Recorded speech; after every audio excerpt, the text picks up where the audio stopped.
Hi friends, అందరికీ నమస్తే. Kuwait కొన్ని చట్ట సవరణలు చేసింది. కువైట్లో విజిట్ వీసాలకు కీలక నిర్ణయం.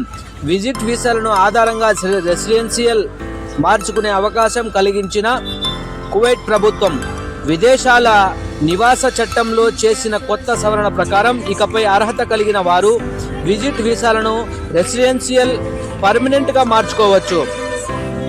150 దినార్లు ఉంటే ఆర్టికల్ 20 ప్రకారం మినహాయింపు గృహ కార్మికులకు మరియు అదేవిధంగా చెందిన వారి రుసుము వర్తించదు. ఈ సవరణ కువైట్ అధికారిక గెజిట్లో ప్రచురించమైన వెంటనే అమల్లోకి వచ్చాయి. కువైట్లో ఉన్న విజిట్ వీసాలకు తాజాగా నిబంధనల ప్రకారం సంబంధిత అధికారులను సంప్రదించి పూర్తి వివరాలు తెలుసుకోవాల్సి అధికారులు సూచన. ఈ మేరకు ఈ సమాచారం కువైట్లో ఉన్న మీ కుటుంబ సభ్యులు, స్నేహితులు ఉపయోగపడే అవకాశం ఉండే తప్పకుండా షేర్ చేయండి. మా యూట్యూబ్ ఛానల్ని సబ్స్క్రైబ్ చేయండి. అదేవిధంగా మా ఫేస్బుక్, ఇన్స్టాగ్రామ్ అందరినీ ఫాలో చేయండి.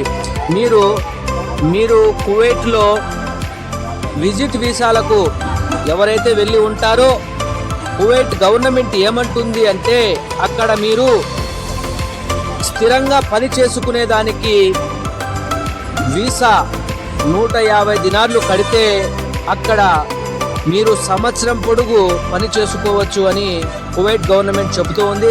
మరిన్ని వివరాల కోసం కువైట్లో ఉన్నటువంటి మన ఇండియా ఎంబసీ దగ్గరికి వెళ్ళి కనుక్కోండి.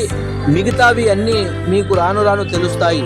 ఈ వీడియోని షేర్ చేయండి, ఫాలో అవ్వండి, లైక్ చేయండి, కామెంట్ చేయండి. Please subscribe my YouTube channel, Facebook, Instagram. మరిన్ని వీడియోలకు వేచి ఉండండి. One and all.